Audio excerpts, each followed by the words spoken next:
Why is attractiveness the key to power in sexual relationships?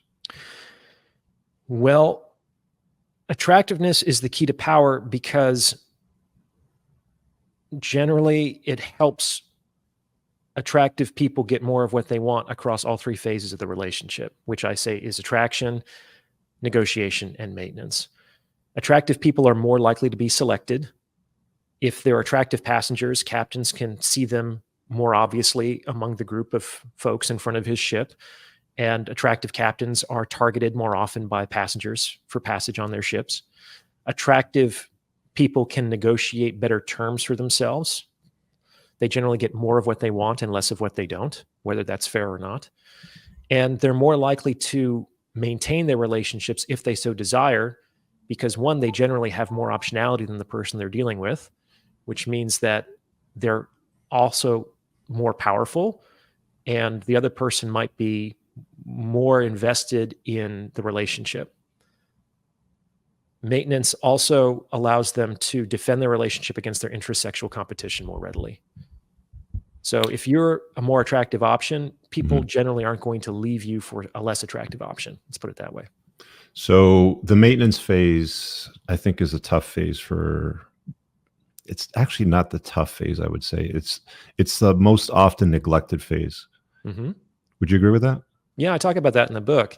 And the reason for that is you have to you have to successfully navigate the attraction and the negotiation phase to get to the maintenance phase. And there's attrition at every level of the sales funnel, right? So fewer people end up in the maintenance phase by definition. The maintenance phase is interesting because it's different for men and women. I mean, if you get into a situation where you've gotten married or you live in a way that looks like marriage to the state, you still have an obligation as a man to a woman to maintain and ideally become a better version of yourself than you were, 5-6 years ago when you perhaps met her. The flip side of that, though, is women don't necessarily have that same obligation because the tolerances that men and women have for each other in the maintenance phase are quite different, aren't they?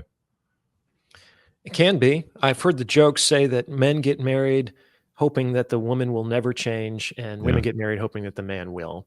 Yeah. And I think one way around that, it's certainly not a guarantee. Nothing is a guarantee with relationships or with women. But one of the strongest indicators of that is to get involved in a long-term relationship with somebody with a growth mindset. And some women do have that. And they do value bettering themselves and maintaining their appearance and broadening and enriching their experience. They find that intrinsically valuable.